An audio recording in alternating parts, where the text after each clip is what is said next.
Why is it important for you to be here with these education, business policy, and community members that are in the room today focused on education?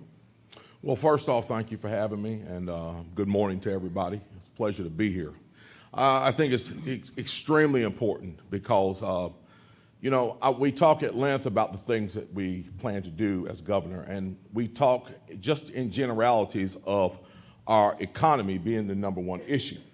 But everyone knows that economies are built on pillars, and those pillars are public education, public safety, healthcare, infrastructure, and housing. If any of those things are weak, your economy is going to be weak, and quite possibly the future of your economy is going to be weak. And there's no place that's more important than that when it comes to education. Education is one of the number one things that you have to have because it literally is going to determine the future of the state. And so that's why it's very important to be here today. Well, thank you. And we'd love for you to share your 3 specific priorities that will be part of your education plan if you are elected. Well, number one, and I know it may sound kind of old and antiquated and outdated maybe to some, but I truly believe that the basics are still the foundation of education: reading, writing, and mathematics. And in some of our schools, with some of our children and some demographics, we see some very abysmal numbers in those statistics. We have got to put a focus back on making sure that our children can read, write, and do mathematics proficiently. It is the absolute basis of education. I've always believed that if you could do those 3 things, you can almost teach yourself how to do anything else. And so putting a strong focus on reading, writing, and mathematics. We've also already seen some dramatic turnaround on the reading scores due to the implementation of the science of reading. We want to continue that and make sure that we do that across the board with those 3 basics. The second thing that we need to do, we have got to treat our teachers better. Now notice what I said. I didn't say pay them better. That's definitely a priority, to pay them better. But treating them better doesn't start, I believe, with pay. It starts with giving them the respect that they deserve and the protection that they need in the classroom, the backup that they need outside that classroom from administrators, and from those all the way up to the state level. And so we've definitely got to do a better job of taking care of our teachers. Our teachers literally hold the future of this state in their hands. And so we have got to do what we need to do to make sure they are paid well, that they are respected, and they are protected. The last thing we definitely want to focus on is making sure that our children are career ready. That K through 12 education that they get prepares them for whatever they're ready to step into once they leave that high school, whether it be a 4-year university, a community college where they can get a great career, whether it's the United States military, whether it's the family business, or whether it's starting their own business as an entrepreneur. We need to make sure we open up the world to these children and get them ready to step into it. So those are going to be our major priorities. I appreciate that, and we'd love to hear a little bit more building on those pieces. What is your long-term vision for public education in North Carolina, and what do you see as your role if elected as governor? Well, my long-term vision, again, starts with turning around some of those numbers that we see in reading, writing, and mathematics.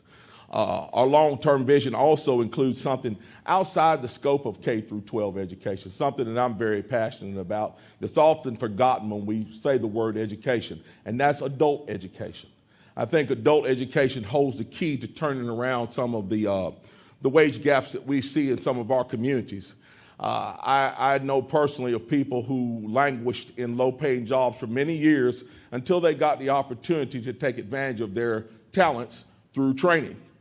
We need to make sure that we expand that training for adults. As governor, I think my major job here is to build a team of people who can make those things happen, and that's what we intend to do.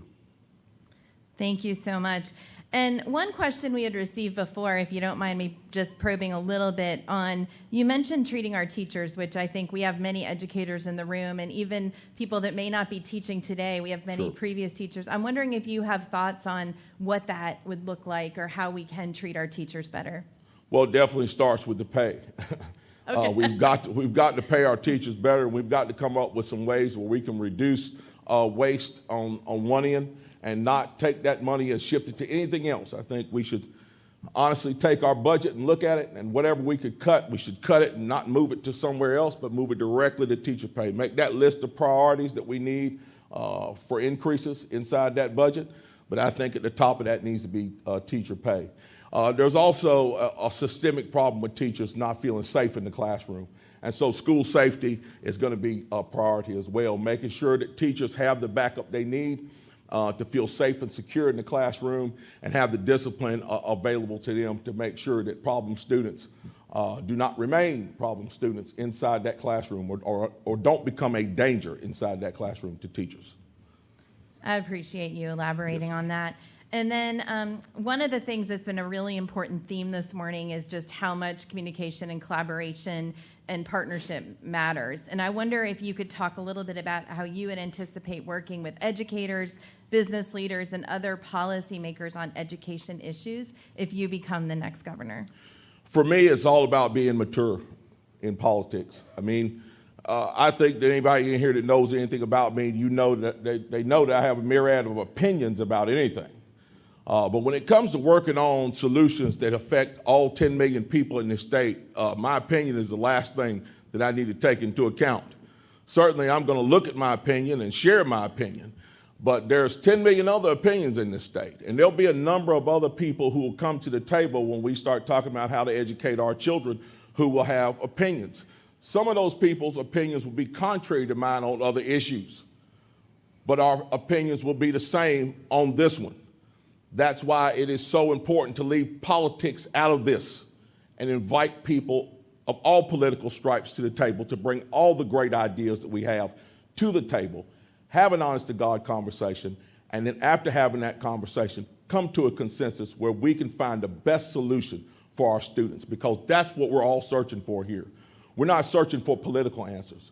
We're searching for answers of how to deliver excellent education to our students.